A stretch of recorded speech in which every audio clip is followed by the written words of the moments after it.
17వ season కు ముందు Chennai super Kings captain MS Dhoni సంచలన నిర్ణయం తీసుకున్నట్లు తెలుస్తోంది.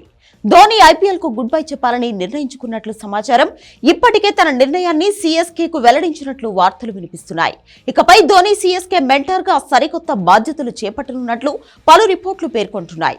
తాజాగా ధోని సోషల్ మీడియాలో చేసిన పోస్ట్ ఈ వార్తలకు మరింత ఊతమిస్తోంది. కొత్త సీజన్ లో కొత్త పాత్ర కోసం వేచి ఉండలేను, చూస్తూ ఉండండి అంటూ పోస్ట్ చేశాడు. దీంతో ధోని ఏ రోల్లో కనిపించనున్నాడా అని అభిమానులు తెగ ఆలోచించేస్తున్నారు. ధోని మాత్రమే కాదు, చెన్నై సూపర్ కింగ్స్ కూడా ఓ ట్వీట్ చేసి అభిమానుల్లో సస్పెన్స్ ను మరింత పెంచింది. కొత్త పాత్రలో లియో అంటూ ఓ ట్వీట్ చేసింది. దీంతో మహి ఈ సీజన్ లో మెంటర్ గా కొత్త బాధ్యతలు చేపట్టనున్నాడని అభిమానులు చర్చించుకుంటున్నారు. 42 ఏళ్ల ధోని గత సీజన్ లో సిఎస్కేను ఛాంపియన్ గా నిలిపిన తర్వాత మళ్లీ మైదానంలో అడుగుపెట్టలేదు. చెన్నై జట్టు ఇప్పటికే చెపాక్ స్టేడియంలో ట్రైనింగ్ క్యాంపును ప్రారంభించింది. కానీ ధోని మాత్రం ఇంకా ఈ ట్రైనింగ్ క్యాంపులో చేరలేదు. ఇవన్నీ చూస్తుంటే ఐపీఎల్ కు ధోని గుడ్ బై చెప్పే సూచనలు కనిపిస్తున్నాయి. ఒకవేళ ధోని తప్పుకుంటే సిఎస్కే కెప్టెన్ గా యువ ఓపెనర్ రుతురాజ్ గైక్వాడ్ బాధ్యతలు చేపట్టే ఛాన్స్ ఉంది.